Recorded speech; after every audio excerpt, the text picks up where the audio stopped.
जय हिंद।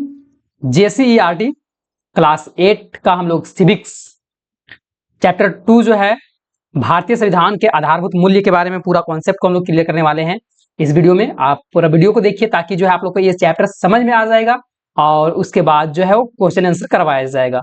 और अगर आप अपने क्लास के हिसाब से क्लास 8 का व्हाट्सएप ग्रुप में नहीं ज्वाइन किए हैं तो लिंक जो है डिस्क्रिप्शन में दिया हुआ है, आप लोग वहां से चाहें तो अपने क्लास के हिसाब से ज्वाइन कर सकते हैं। तो जुड़े रहिए, सोशल मीडिया में भी आप लोग का हर एक तरह का जो है खबर मिलते ही रहेगा। फिलहाल हम लोग इस वीडियो में देखने वाले हैं वो भारतीय संविधान के आधारभूत मूल्य के बारे में पढ़ने वाले हैं। ठीक है, अब यहाँ से चैप्टर हम लोग स्टार्टिंग करने से पहले यहाँ ये चीज देख लेंगे कि चैप्टर का नाम क्या है। चैप्टर का नाम है कि भारतीय संविधान के आधारभूत मूल्य, मतलब भारत का जो भी संविधान है उसका फंडामेंटल राइट क्या है, मतलब ये क्या मतलब जो है भारत का संविधान जो है वो सभी लोगों को क्या किस चीज का वचन देता है, वो सारा चीज हम लोग इसमें देखने वाले हैं। जो हम लोग इसको आत्मा एक तरह से बोला जाता है, संविधान का आत्मा, उसके बारे में भी हम लोग जानेंगे कि भारतीय संविधान सभी नागरिक के कल्याण एवं सतत विकास का आश्वासन देता है। देखिए, भारत का जो संविधान है वो कोई भी नागरिक हो, चाहे वो गरीब हो अमीर हो, सभी को जो है वो सतत विकास करने का आश्वासन दिलाता है, आश्वासन देता है, मतलब जो है वो एक भरोसा देता है। ठीक है, कि जितने भी लोग हैं भारत में, जो भारत के मूल निवासी हैं, वो संविधान उसको एक गारंटी देता है कि आप लोग जो है वो सतत विकास कर सकते हैं, है ना, अपना कल्याण कर सकते हैं। इस चीज का जो है वो भरोसा दिलाता है। और संविधान निर्माण के लिए गठित संविधान सभा में व्यापक विचार विमर्श के पश्चात कई आधारभूत मूल्य को निर्धारित किए गए हैं। देखिए, ये चीज कब मतलब जो है आश्वासन कैसे दिलाता है, या फिर तो आश्वासन भारत का जो संविधान है वो किस प्रकार से जो है वो लोगों को आश्वासन देता है कि आप लोग जो है वो जितने भी नागरिक हैं उसको कल्याण और एवं विकास कर सकते हैं, सतत विकास मतलब कंटिन्यूअसली विकास कर सकते हैं, इस चीज का जो है भरोसा देता है। तो ये चीज कब कैसे आया, तो संविधान निर्माण के लिए गठित संविधान सभा में जो है वो व्यापक विचार विमर्श करने के बाद बहुत ज्यादा यहाँ विचार विमर्श किया गया अलग अलग लोगों के द्वारा। उसके बाद जो है वो कई आधारभूत मूल्य को निर्धारित किया गया, मतलब जो फंडामेंटल जो राइट है उसको लाया गया कि मतलब लोगों के लिए ये चीज होना चाहिए। और इसकी झलक हमें प्रस्तावना में दिखाई पड़ती है। हाँ जी हाँ, प्रस्तावना वही जिसको हम लोग प्रेयर होने के बाद स्कूल में प्रेयर प्रार्थना होता है, उसके बाद जो हम लोग बोलते हैं हम भारत के लोग भारत को एक संपूर्ण प्रमुख संबंध समाजवादी ये बोलते हैं, तो उस चीज में जो है ये चीज को देखने के लिए हम लोग को मिलता है। और प्रस्तावना को जो है संविधान का सार भी बोला जाता है, एक तरह का आत्मा बोला जाता है, और यह संविधान के लक्ष्य एवं आधारभूत मूल्यों को स्पष्ट करती है। भारतीय संविधान की प्रस्तावना अत्यंत संक्षिप्त और आकर्षण एवं शब्द चयन की दृष्टि से जो है सारगर्भित है। मतलब भारत का जो संविधान है वो एकदम संक्षिप्त में बोला जाए ना, एकदम पूरा डिटेल में जो है जिस तरह के लोगों की जरूरत है वो सारा चीज उसमें जो है वो ऐड किया हुआ है। तो उसी में से कुछ कुछ ऐसा शब्द को उठाया गया है जो कि उसका अर्थ हम लोग इस चैप्टर में जो है वो देखने वाले हैं, कॉन्सेप्ट को क्लियर करने वाले हैं। इसमें कहा गया कि हम भारत के लोग, अभी बताए थे जस्ट कि हम लोग जो है ये संविधान से एक प्रस्तावना निकाला गया है, हर एक जगह से थोड़ा थोड़ा करके उसको हम लोग जो है संविधान के भारत के संविधान के आत्मा भी बोलते हैं। तो वो क्या है, हम भारत के लोग भारत को एक संपूर्ण प्रभुत्व संपन्न समाजवादी पंथ निरपेक्ष लोकतंत्रात्मक के वर्ड्स को देखिए आप लोग, ये वर्ड्स के बारे में हम लोग को जो है ये शब्द लिखा हुआ है, इसके बारे में हम लोग को जानना है। जैसे कि हम बोले कि हम भारत के लोग, तो हम लोग सभी लोग जो है भारत के हैं और भारत को एक संपूर्ण प्रभुत्व संपन्न समाजवादी, जो समाजवादी वर्ड बोला गया है इसका क्या अर्थ होता है इसके बारे में हम लोग जानेंगे। पंथ निरपेक्ष का मतलब क्या होता है, लोकतंत्रात्मक का मतलब क्या होता है, ये सारा चीज को हम लोग देखने वाले हैं। गणराज्य बनाने के लिए तथा उसके समस्त नागरिकों को सामाजिक और आर्थिक राजनीतिक न्याय विचार अभिव्यक्ति विश्वास धर्म उपासना की स्वतंत्रता, ये सारी चीज हम लोग बोलते हैं ना। उसके बाद जो है वो प्रतिष्ठा और अवसर की क्षमता प्राप्त अवसर की क्षमता प्राप्त कराने के लिए तथा उन सब में व्यक्ति की गरिमा और राष्ट्र की एकता अखंडता सुनिश्चित कराने वाली बंधुता बढ़ाने के लिए दृढ़ संकल्प होकर अपनी इस संविधान सभा में आज तारीख 26 नवंबर 1949 ईस्वी मिति मार्गशीर्ष शुक्ल सप्तमी संवत 2006 विक्रमी को एतद द्वारा इस संविधान को अंगीकृत अधिनियमित और आत्म समर्पित करते हैं। ठीक है, तो इस प्रस्तावना में जो इतना सारा शब्द यहाँ था वो एक एक शब्द का अर्थ को हम लोग इस चैप्टर में जानने वाले हैं। वीडियो का पूरा देखिए, बहुत अच्छे से चैप्टर को जो है आप लोग के लिए समझाया गया है, और वीडियो को बढ़ाइएगा तो आप लोग को कुछ पॉइंट है जो कि नहीं समझ में आएगा। तो प्रस्तावना में जो हम लोग को मूल्य निर्धारण किए गए हैं वो निम्न था, है ना। नीचे हम लोग अभी देखेंगे कि संप्रभुता जो है हम लोग का प्रस्तावना में आया वर्ड, उसका मतलब क्या होता है। अच्छा, एक थोड़ा सा जानकारी की चीज है इधर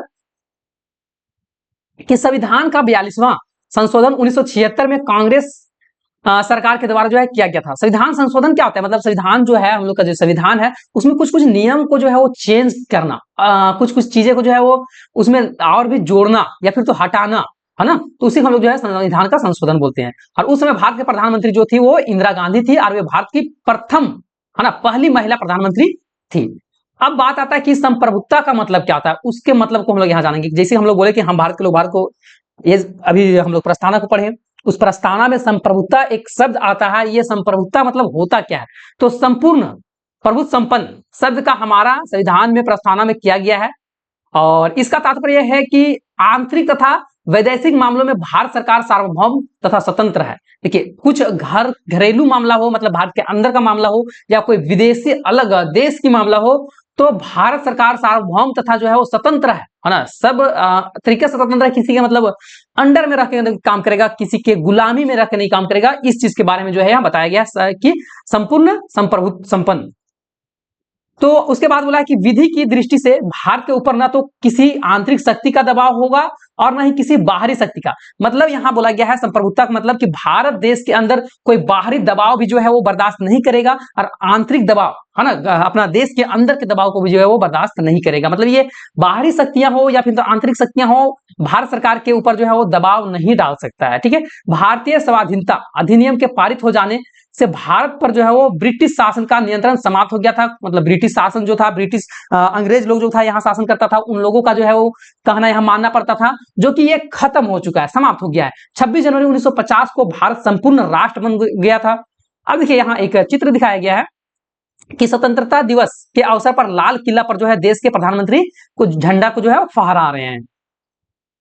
अब नेक्स्ट आता है कि समाजवाद, एक शब्द ये भी आता है समाजवाद। ये क्या होता है, तो यहां समाजवाद से ये तात्पर्य है कि बिना भेदभाव का, है ना, किसी प्रकार का जो है भेदभाव नहीं करना है, तो बिना भेदभाव के समाज के सभी सदस्यों को हित का कार्य करना, है ना, बिना भेदभाव किए, चाहे वो किसी भी वर्ग का हो, किसी भी तरह के हो, किसी भी धर्म का हो, बिना भेदभाव किए उसके साथ किसी तरह का जाति से लेके रंग से लेके किसी भी प्रकार जो है उसके साथ में बिना भेदभाव किए जो है, समाजवाद का मतलब होता है कि यहाँ समाजवाद से यह तात्पर्य है कि बिना भेदभाव किए समाज के सभी वर्ग के लिए, सभी सदस्य के लिए कार्य करना, है ना। ये नहीं कि जो है सत्ता में कोई अलग कास्ट का जो है वो आ गया, अब वो जो है अपने ही कास्ट का ध्यान दे रहा है, बिल्कुल ऐसा नहीं। समाजवाद का मतलब होता है कि चाहे वो जो भी समाज का हो, चाहे वो जो भी धर्म का हो, सबको हित में रह के काम करना है, सबके भलाई के लिए कार्य करना है, ये है समाजवाद। प्रस्तावना का इस उद्देश्य को रेखांकित करता है कि राज्य का अंतिम लक्ष्य समाजवाद को पाना है ना। राज्य जो है, देश है, इसका अंतिम जो लक्ष्य है वो है कि समाजवाद को पाना, मतलब सभी को समाजवाद, मतलब अभी बताएं कि समाजवाद का मतलब होता है कि बिना भेदभाव किए हर एक का जो है वो भलाई करना, तो इसको पाना, ताकि समाज में आय तथा जीवन यापन के स्तर में विषमता को कम किया जा सकता है। और इस लक्ष्य को जो है लोकतांत्रिक समता एवं अहिंसा के माध्यम से प्राप्त किया जाना है।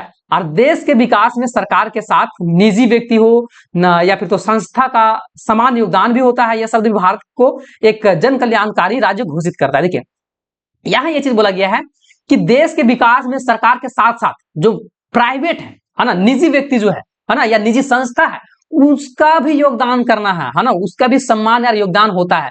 कोई भी सरकार, जैसे कि चाहे झारखंड सरकार हो या भारत सरकार हो, बिना निजी या संस्था, निजी व्यक्ति के बिना जो है वो आगे नहीं बढ़ पाएगा। जैसे कि झारखंड में ही है तो निजी संस्था बोला जाए या फिर तो निजी लोग बोला जाए। जैसे कि निजी संस्था में कोई प्राइवेट है, उससे जो है टैक्स वगैरह मिलता है, तो उससे भी जो है सरकार का कहीं ना कहीं क्या मिल रहा है, योगदान मिल रहा है। तो निजी चीजें जो है वो बहुत जरूरी होता है सरकार में। अभी जैसे मान लीजिए बहुत सारा यहाँ बिजनेसमैन है, तो वो लोग भी सरकार में जो है सरकार को आगे बढ़ने में जो है वो मदद कर रहा है टैक्स के जरिए, और भी नया नया मॉडलाइज, जैसे कि अलग अलग तरह के चीजें लाके, डिजिटल चीजें लाके। अब नेक्स्ट जो वर्ड्स आता है हम लोग का प्रस्तावना में, वो है धर्मनिरपेक्ष या पंथ निरपेक्ष। ये बहुत ज्यादा इंपॉर्टेंट है। यहाँ ये चीज देखना है कि भारत का संविधान किसी भी धर्म का या फिर किसी भी पंथ का जो है प्रोत्साहन नहीं देता है, न ही किसी धर्म के साथ कठोरता का व्यवहार करता है। भारत एक ऐसा देश है जो कि किसी भी धर्म का बढ़ावा नहीं देता है। वो जितने भी धर्म है, भारत के संविधान में ये लिखा गया है कि चाहे जो भी धर्म है, वो सब धर्म को जो है सब भाषा को जो है वो सम्मान अधिकार दिया जाएगा, सम्मान महत्व दिया जाएगा हर एक तरह से। किसी धर्म का यहाँ महत्व ज्यादा है और किसी धर्म का कम, ये सब बिल्कुल नहीं है। मतलब धर्मनिरपेक्ष और पंथ निरपेक्ष का मतलब यहाँ ये चीज है कि भारत जो है, भारत का कोई भी अपना धर्म नहीं है, ठीक है, धर्मनिरपेक्ष है। भारत में किसी भी धर्म का जो है वो महत्व ज्यादा जो है वो और किसी का कम, ये ऐसा नहीं है। अगर महत्व मिल रहा है तो सभी धर्म का बराबर महत्व मिलेगा, और अगर नहीं महत्व मिल रहा है तो किसी का भी नहीं मिलेगा, ठीक है। तो यहाँ कोई भी धर्म का जो है बढ़ावा नहीं दिया जाता है, किसी भी धर्म को जो है प्रोत्साहन नहीं किया जाता है भारत में, न ही किसी धर्म के साथ कठोरता का व्यवहार किया जाता है। मतलब कोई धर्म जो है उसके साथ अलग बर्बरतापूर्ण जो है व्यवहार भी नहीं किया जाता है। धर्म और उपासना की पूर्ण स्वतंत्रता, है ना, धर्म और उपासना की पूर्ण स्वतंत्रता जो है प्रदान करके धार्मिक अल्पसंख्यकों को भी सम्मान संरक्षण प्रदान किया जाता है। देखिए यहाँ क्या बोला है कि धर्म और उपासना की पूर्ण स्वतंत्रता दिया जाता है, और जितने भी धार्मिक है, अल्पसंख्यक का हो या फिर तो बहुसंख्यक का हो, सबका सम्मान संरक्षण भी दिया जाता है। आप लोग देखे होंगे कि चाहे दिवाली हो, होली हो, ईद हो, सब में जो है वो प्रशासन सबके लिए जो है बराबर तरीके से जो है काम करती है। तो हमारे देश में भी धर्म एक व्यक्तिगत मामला है, और शासन किसी भी धर्म से जुड़ा नहीं होता है। शासन का कोई धर्म ही नहीं होता है, शासन का किसी प्रकार का धर्म नहीं होता है। वो धर्मनिरपेक्ष रह के उसको कार्य करना होता है। वह न तो किसी धर्म का प्रचार कर सकता है, न ही किसी धर्म में वो हस्तक्षेप कर सकता है। हमारे देश में सभी नागरिक का उनके धार्मिक विश्वास तथा व्यवहार की ओर ध्यान दिए बिना कल्याण सुनिश्चित करने का प्रयास किया जाता है, और यह स्पष्टता करता है कि राज्य द्वारा जो है संचालित या राज्य के मान्यता प्राप्त शैक्षणिक संस्थाओं का विशेष धार्मिक शिक्षा नहीं दी जाती है। मतलब देखिए, राज्य के द्वारा जो भी संस्था जो है वो संस्था मान्यता है, मतलब जो भी झारखंड हो गया या फिर तो भारत हो गया, देश के अंतर्गत या फिर तो राज्य के अंतर्गत जो भी संस्था है, वो कोई भी संस्था में धार्मिक शिक्षा नहीं दिया जाता है, धर्म के लेके शिक्षा नहीं दिया जाता है। किसी के मन में जो है वो ये नहीं बोया जाता है बीज कि तुम्हारा जो है आगे चल के जो है वो अपना धर्म का बढ़ावा करना है, बाकी धर्म को जो है वो बेइज्जती करना है। ऐसा किसी प्रकार का जो है वो शिक्षा राज्य में नहीं दिया जाता है। कहाँ नहीं दिया जाता है? जो राज्य के द्वारा जो है वो मान्यता प्राप्त है उस जगह पर, ठीक है। अब नेक्स्ट आता है लोकतंत्र। एक वर्ड्स आता है लोकतंत्र भी, तो उस लोकतंत्र के बारे में अब हम लोग देखेंगे। और आगे चल के ये चैप्टर है, लोकतंत्र यहाँ टॉपिक है, लेकिन आगे चल के चैप्टर क्लास 9 में था शायद। भारत एक लोकतांत्रिक देश है, बिल्कुल है। लोकतंत्र का मतलब क्या होता है? जहां की राज शक्तियां का प्रयोग जनता के द्वारा किया जाएगा, है ना, राज शक्ति का प्रयोग जनता द्वारा किया जाएगा। यहां बात समझिएगा, लोकतंत्र का मतलब ये होता है कि लोगों द्वारा चुने हुए शासक को ही लोकतंत्र बोला जाता है। मतलब हम लोग जो है वोट देते हैं ना, क्यों वोट देते हैं? हम लोग शासक को चुनने के लिए, जो हम लोग पर शासन करेगा, जो हम लोग को देश का राज को चलाएगा। तो उसको कौन चुनता है? जनता चुनता है। और जनता जब चुनाव कर रही है सरकार का, तो वहां समझ लीजिए कि वो क्या है, लोकतंत्र है। हमारे देश में जनता सर्वोच्च है, और बहुमत के निर्णय के द्वारा जो है सरकार का जो है संचालन होता है। बहुमत, जिस पार्टी का बहुमत होता है उसका जो है सरकार बनता है, और प्राय प्रत्येक 5 साल के अंतर्गत में होते रहता है। हर 5 साल में जो है लोकसभा और विधानसभा का चुनाव होते रहता है। लोकसभा का जब चुनाव होता है तो केंद्र सरकार का मतलब जो है वो संचालित होता है, और विधानसभा का जब चुनाव होता है तो ये राज्य सरकार का संचालित होता है। और सार्वभौमिक वयस्क मताधिकार द्वारा जो है जनप्रतिनिधि चुने जाते हैं। मतलब जिनके 18 साल से या फिर तो 18 साल हो गया, 18 साल से प्लस हो गया है, उनको सार्वभौम वयस्क मताधिकार मिलता है, वोट देने का अधिकार मिलता है, और उन्हीं लोगों के द्वारा जो है वो वोट दिया जाता है, और उसके बाद प्रतिनिधि का चुनाव किया जाता है, उसके माध्यम से फिर सरकार बनता है। ये सारे चीज होते हैं। राज्य में कोई भी विशेषाधिकार प्राप्त वर्ग नहीं है। पहले जो था क्लास आप लोग 9 या 10 में पढ़िएगा, है ना, कुलीन, पादरी और मध्यम वर्ग के लोग, तो उसमें पढ़िएगा कि किसी जो है जात को या धर्म को विशेष अधिकार दिया जाता था। बेल्जियम के बारे में आप लोग पढ़िएगा, है ना, श्रीलंका के बारे में पढ़िएगा, क्लास शायद 9 या 10 में पढ़िएगा, तो उसमें ये सारा चीज मिलेगा। लेकिन हम लोग का राज्य में किसी प्रकार का किसी भी लोगों को जो है कोई विशेष अधिकार प्राप्त नहीं है। जनता अपने निर्वाचित प्रतिनिधि को जो है अपने माध्यम से जो है वो सरकार बनाती है, और वह प्राय 5 साल तक जो है वो चलती है, उसके बाद फिर वो बदल दी जाती है। जनता के पास पुनः अवसर होता है कि फिर से जो है वो नया सरकार को चुनाव करे, या फिर तो जो पूर्व में जो सरकार है अगर अच्छा कार्य किया है तो उसी को फिर रहने दिया जाए। 17वीं लोकसभा गठित करके 2019 में चुनाव हुआ था, उसके बाद 2024 में अभी चुनाव हुआ, और 2029 में होगा, ठीक है। तो इस तरह हर 5 साल में जो है हर 5 साल में चुनाव होते ही रहता है। अब नेक्स्ट है कि गणराज। गणराज शब्द भी आता है ना, तो गणराज के बारे में हम लोग थोड़ा सा देखेंगे कि गणराज क्या होता है। तो भारत एक गणराज है। गणराज का मतलब है कि नियम कानून से चलने वाला देश या राज, है ना, बिना मतलब यहाँ जो है वंशानुगत नहीं है, है ना। वंशानुगत पहले क्या हो रहा था कि पहले राजतंत्र रहता था तो वहां गणराज नहीं होता था, मतलब वहां जो है वो राजा का बेटा, मतलब वंशानुगत बोला जाए ना, मतलब जिसका पिता राजा है तो उसका बेटा ही राजा बनेगा। तो गणराज का मतलब यहाँ क्या है कि भारत एक गणराज है। गणराज की संकल्पना उस राज का प्रतीक है जिसमें कि राज का अध्यक्ष, है ना, का पद जो है वंशानुगत ना होके बल्कि जो है निर्वाचित होता है, चुनाव होता है, नियम कानून से होता है। ठीक है, राज का अध्यक्ष एक निश्चित अवधि के लिए प्रत्यक्ष या फिर तो अप्रत्यक्ष रूप से चुना जाता है। और प्रत्येक तरीके में जो है, प्रत्यक्ष तरीका में जो है राज्य के अध्यक्ष को जनता चुनती है, लेकिन जब जनता का प्रतिनिधि के द्वारा राज्य का अध्यक्ष चुना जाता है तो यह अप्रत्यक्ष तरीका भी होता है। जैसे कि हम लोग जानते हैं यहाँ कि भारत में राष्ट्रपति सबसे, है ना, भारत में राष्ट्रपति का पद जो है सबसे ऊंचा होता है। राष्ट्रपति के बाद कोई भी ऐसा पद नहीं है कि जो कि ऊंचा पद है ना। राष्ट्रपति का पद सबसे ज्यादा ऊंचा है और कोई भी व्यक्ति अगर एक बार राष्ट्रपति बन गया है ना तो उसके बाद जो है वो किसी प्रकार का सरकारी नौकरी नहीं कर सकता है, क्योंकि वो उतना बड़ा व्यक्ति बन के, सर्वोच्च मतलब प्रथम नागरिक बन के उसके बाद वो छोटा काम करे ये शोभा नहीं देता है। तो इसलिए जो है बोला गया है कि भारत में राष्ट्रपति का पद जो है सर्वोच्च पद होता है और राष्ट्रपति जो है 5 साल के लिए अप्रत्यक्ष तरीके से निर्वाचित होता है। 26 जनवरी 1950 को भारत जो है गणतंत्र घोषित हुआ था और उस समय जो है वो प्रथम राष्ट्रपति जो थे वो डॉक्टर राजेंद्र प्रसाद देश के जो है प्रथम राष्ट्रपति बने हुए थे। ठीक है, अब गणतंत्र दिवस के अवसर पर जो है प्रकाश से सजा राष्ट्रपति भवन जो है इस तरह से सजा हुआ था।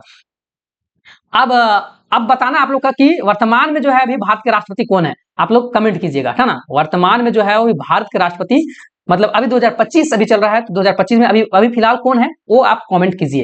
अब हम लोग न्याय, एक शब्द न्याय भी आता है तो न्याय के बारे में अब हम लोग देखेंगे कि न्याय क्या होता है। तो हमारा संविधान में सामाजिक, आर्थिक और राजनीतिक न्याय प्रदान करने की बात कही गई है। और सामाजिक न्याय से अभिप्राय है कि नागरिकों के बीच जाति, वर्ण, लिंग, धर्म और जन्म स्थान आदि आधार पर कोई भी भेदभाव नहीं किया जा सकता है। सरकारी नौकरी के अवसर सभी लोगों के लिए जो है वो समान रूप से प्राप्त है। आर्थिक न्याय से तात्पर्य है कि उत्पादन एवं वितरण के साधनों का न्यायोचित वितरण हो, मतलब जो भी चीज उत्पादन होता है, जो भी चीज बंटवारा होना है उसको न्यायोचित मतलब विधि के हिसाब से, है ना, किसी के पक्ष लेके नहीं। तो धन संपदा केवल कुछ ही हाथों में केंद्रीकृत न हो, मतलब जो धन है वो किसी खास व्यक्ति या कुछ व्यक्ति के हाथ में न चला जाए, इसके लिए जो है वो न्याय, है ना, संविधान में सुनिश्चित करता है कि सभी नागरिक के जीविका का पर्याप्त साधन प्राप्त हो। समाज की भौतिक संपदा के स्वामित्व और नियंत्रण की बंटवारा इस प्रकार हो कि जो है किसी भी, है ना, उससे जो है सामूहिक हित का सर्वोत्तम रूप सिद्ध हो, मतलब जो है कि सभी लोग को, किसी को ये बेगानापन न लगे, है ना। पुरुष और स्त्रियों को दोनों का समान कार्य के लिए समान वेतन मिलना चाहिए।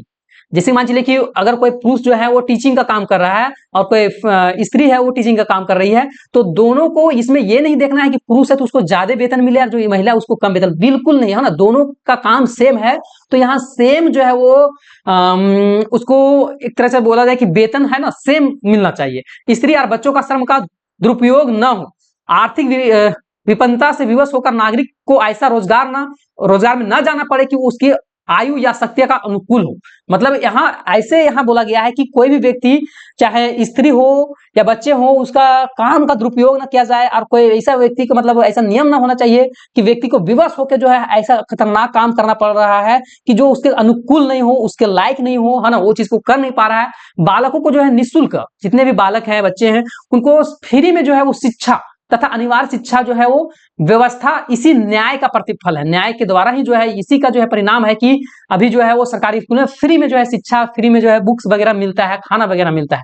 राजनीतिक न्याय का अर्थ है कि राज्य के अंतर्गत समस्त नागरिक को समान रूप से नागरिकों को जो है वो राजनीतिक अधिकार प्राप्त हो। मताधिकार का प्रयोग आधार जो है वो वयस्क मताधिकार के सिद्धांत का होगा और राज्य अभिजात वर्ग का कोई भी विशिष्टता प्राप्त नहीं हो।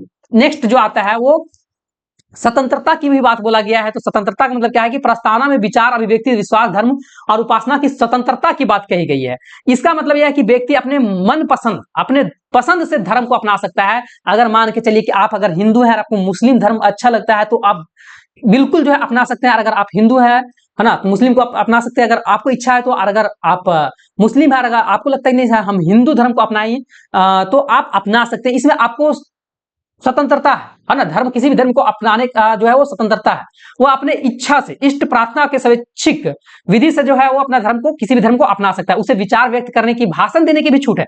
अब कोई व्यक्ति जो है किसी प्रकार का विचार को अपना रखना चाहता है या फिर किसी प्रकार का भाषण, हाँ भाषण दे सकता है, बशर्ते वो भाषण जो है वो देश के ऐसा भाषण ना हो कि मतलब देश में किसी प्रकार के आंच आ जाए, ठीक है, भाषण देने का छूट है, लेकिन जो है किसी के भावनाओं को ठेस नहीं पहुंचना चाहिए, ठीक है, बशर्ते उसके भाषण देश के एकता अखंडता का कोई आंच नहीं आना चाहिए, वैसा भाषण लोग दे सकता है, उसकी स्वतंत्रता है।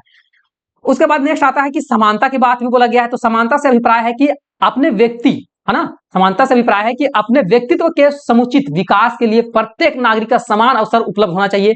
सभी नागरिक केवल अपनी क्षमता, गुण और प्रतिभा के अनुसार जो है सभी लोग पद सम्मान और स्थान समान रूप से पाने का हकदार है। सार्वजनिक स्थान पर प्रवेश करने के लिए सुलभ है। समानता के सिद्धांत पर जो है आधार पर छुआछूत को दंडनीय अपराध किया गया। समानता का मतलब है कि अगर कोई व्यक्ति भारत का व्यक्ति है, कोई धर्म किसी भी धर्म का, अगर उसको कोई पब्लिसिटी जो है ना, पब्लिक प्लेस है, कोई मैदान है या फिर तो होटल वगैरह है, वहां जो है वो जा सकता है, और अगर उसके प्रति किसी छुआछूत का अगर भेदभाव किया जा रहा है तो वो उसको दंडनीय अपराध घोषित किया गया है। मतलब समानता का मतलब है यहाँ कि हर व्यक्ति किसी भी जगह जाने का छूट है ना, चाहे वो रोड है हो या मेडिकल हो या फिर तो मैदान हो, कहीं भी जो है खेल का मैदान वगैरह सब जगह जा सकता है। नेक्स्ट आता है बंधुता शब्द, इसका मतलब क्या आता है, तो न्याय हो गया, स्वतंत्रता का समानता आदर्श तभी फली फूली होंगे या फिर फलीभूत होंगे जब सभी भारतीय बंधुता की भावना होगा, भाईचारा की भावना होगा, सभी नागरिक के बिना किसी भेदभाव के अधिकारों का जो है गारंटी दी गई है, उससे सामाजिक तथा आर्थिक समानता का लक्ष्य प्राप्त करने के लिए जो है जो निर्देशक सिद्धांत बनाए गए हैं उनका उद्देश्य की बंधुता बढ़ाता है। मतलब देखिए भाईचारा होना चाहिए, है ना, सभी के प्रति, चाहे किसी भी धर्म का किसी भी तरह की चीज हो, है ना, सबके प्रति जो है अपनापन का जो है वो विचार होना चाहिए, बेगानापन का ना।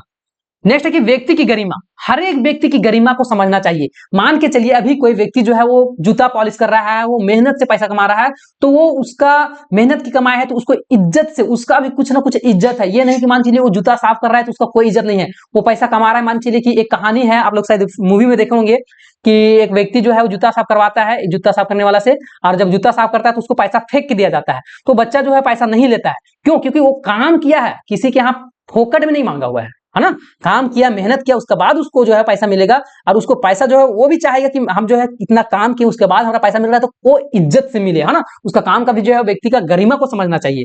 अभी जैसे मान चलिए कोई व्यक्ति है, जैसे हम ही अभी पढ़ा रहे हैं, है ना, तो पढ़ा रहे हैं तो मेरा काम का भी जो है वो लोग या फिर आप लोग के द्वारा महत्व को दिया जाना चाहिए। मेरा जो इतना मेहनत कर रहे हैं तो उसको जो है मेरा मेहनत को आप लोग समझिए, तो ये चीजें हर एक व्यक्ति का गरिमा होता है ना। तो इसी बात पे जो है आप लोग अगर चैनल को सब्सक्राइब नहीं किया तो चैनल को सब्सक्राइब भी कर लीजिए, लाइक कर लीजिए, और अपने सभी दोस्तों के सामने एक बार वीडियो को शेयर कर दीजिए।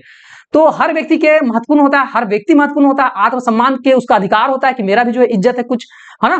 तो साथ में जीवन जीने का अधिकार होना चाहिए, और बंधुता से व्यक्ति का गरिमा का सुरक्षित रखने तथा बढ़ावा देने का जो है वो कार्य करता है। अब नेक्स्ट आता है कि संविधान निर्माता के मन में व्यक्ति की गरिमा सर्वाधिक महत्वपूर्ण है। इसके पीछे उद्देश्य था कि लोगों की स्वतंत्रता, समानता आदि का मूल्य का जो अधिकार अनिवार्य रूप से प्राप्त है। यह सरकार का जवाबदेही, है ना, सरकार को क्या है कि जवाबदेही बनती है कि वह अपनी नीतियों से सभी नागरिक जो है, जितने भी नागरिक हैं, उनकी जीविका का जो है पर्याप्त साधन काम, है ना, पर्याप्त साधन जो है वो काम हो गया, न्याय संगत तथा मनोचित दशाएं उपलब्ध कराएं। अनुच्छेद 17 और अनुच्छेद 32 में व्यक्ति के गरिमा के बारे में जो है वो डिस्कशन किया गया है। अब नेक्स्ट आता है कि आत्मसम्मान, आत्मसम्मान की रक्षा हमारे सबसे पहला धर्म है। हमें अगर जीवन का एक सफल इंसान बनना है तो हमें सबसे पहले खुद का सम्मान करना चाहिए, स्वयं का महत्व देना चाहिए। यदि हम स्वयं का सम्मान करेंगे तभी लोग जो है हम लोग का सम्मान करेंगे, है ना। खुद को आप इज्जत दीजिए तब लोग आपका इज्जत करेगा। अपने गुणों की पहचानना सीखिए, मतलब आपके पास क्या गुण है उसको पहचानिए, तथा अपने गुणों के विजय पाने की कोशिश कीजिए। मतलब जो आपको अंदर जो है वो गलत लक्षण है, गलत व्यवहार है, उसको जो है अच्छे व्यवहार में बदलने की प्रयास कीजिए, ठीक है। नेक्स्ट है कि राष्ट्रीय एकता एवं अखंडता, ये बात की भी बोला गया है। तो व्यक्ति की गरिमा को तभी सुरक्षित रखा जा सकता है जब राष्ट्र की एकता व अखंडता सुरक्षित होगा। इसलिए अनुच्छेद 51 के क के अंतर्गत सभी नागरिक को यह कर्तव्य बना दिया गया है कि वह भारत के संप्रभुता, एकता व अखंडता की रक्षा करे, और ऐसे मामले में जो है वो राष्ट्र की एकता व अखंडता के लिए खतरा बन सकते हैं। सभी नागरिकों को यह आशा की जाती है कि वे सभी भेदभाव को भुलाकर अपनी निजी स्वार्थ के ऊपर उठकर उनका सामना करेंगे। ठीक है, ये सारा चीज।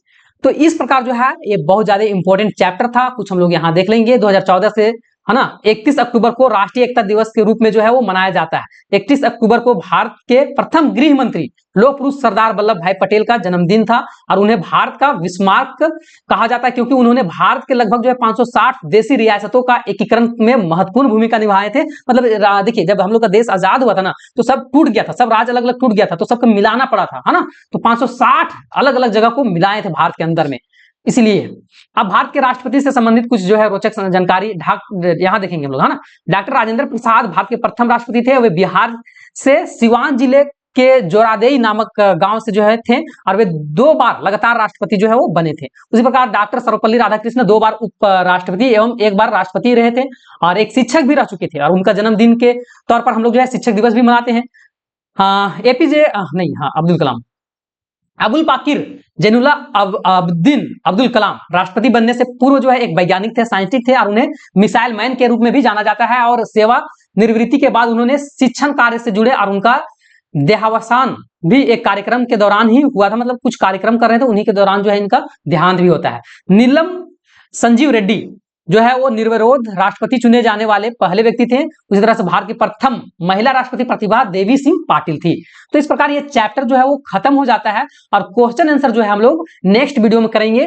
और ये इसमें आप लोग अगर चैप्टर नहीं समझ में आया हो तो एक बार आप लोग जो है फिर से रिवाइज कर सकते हैं, फिर से जो है पीछे से समझ सकते हैं, वीडियो को फिर से जो है थोड़ा सा स्पीड बढ़ा के देख सकते हैं। नेक्स्ट वीडियो में हम लोग जो है इसका पूरा का पूरा क्वेश्चन आंसर करने वाले हैं। बहुत अच्छे तरीके से क्वेश्चन आंसर को करवाएंगे, समझा के मिलेंगे हम लोग। तब तक नेक्स्ट वीडियो में अब हम लोग मिलेंगे, है ना। तब तक आप लोग जो है वो इसको फिर से अच्छे से पढ़िए।